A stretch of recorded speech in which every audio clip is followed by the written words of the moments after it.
Thank you very much. I now recognize Representative Stefanik from New York for 5 minutes for your questions. Thank you, Chairwoman, and thank you to our panelists for being here today on such an important topic. I represent New York's 21st District, which is one of the most rural districts on the East Coast, but it's also one of the most aged districts if you look at the percentage of seniors that I represent. So your programs and the great work that you do has a direct impact on my constituents. I wanted to follow up on Mr. Thompson's line of questioning related to Alzheimer's.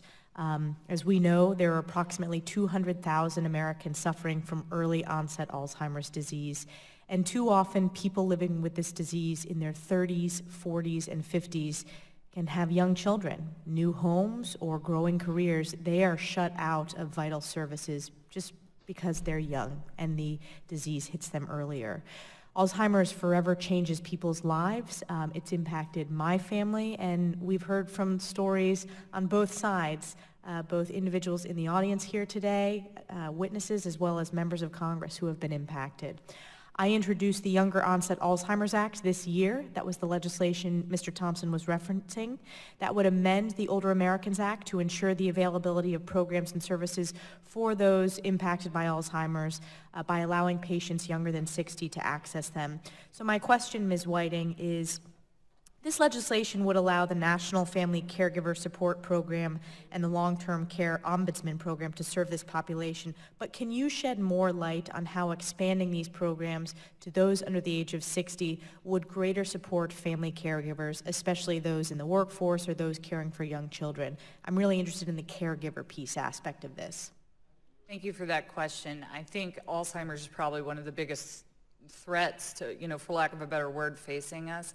And in particular for caregivers, we know from research that it impacts their health, it impacts their ability to stay engaged in the workforce, and we know that employers are starting to think about the impact of Alzheimer's. So actually in Kentucky, the ranking member's home state, the Louisville Healthcare CEO Council has been trying to come up with business solutions for caregivers at work. I think where Older Americans Act programs can be most helpful to people with Alzheimer's, one would be respite, expanding availability of respite. The second is, really being a state laboratory to test Alzheimer's interventions that work. So, for example, the REACH intervention is an amazing intervention in New York. Mary Middleman's program that she's done, hospital to home, that helps educate caregivers at discharge is also an excellent program. So thinking about how the AAA network can test that in different types of communities and then use that to spread those best practices.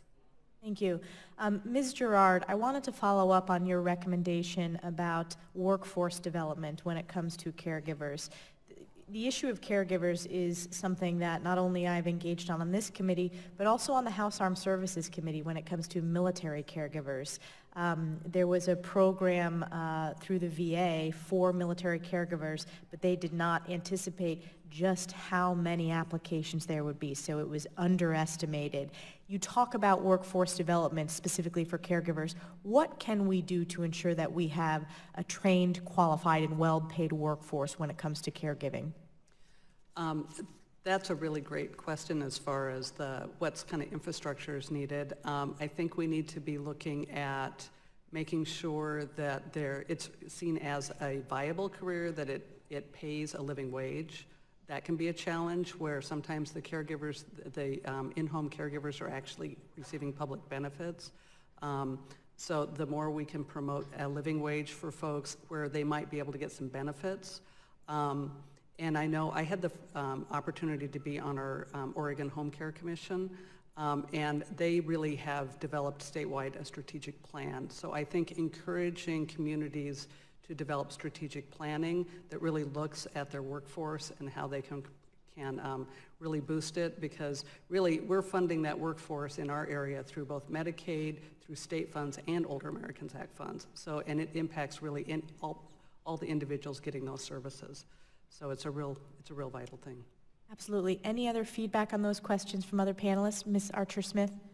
Yes, I would just encourage the reauthorization at levels that help meet the unmet need, because when you are providing the meal for the person with Alzheimer's, you are supporting that caregiver. When you are bringing other resources into the home, you are supporting that caregiver. We have stories of, people that we've been able to help navigate a very complicated system of resources that are out there. And without the support of a case manager or a client support specialist, they may not have known how to get those extra hours of in-home care that they were eligible for. So making sure that we're meeting the unmet need is serving both the participant and the caregiver. Thank you. My time has expired.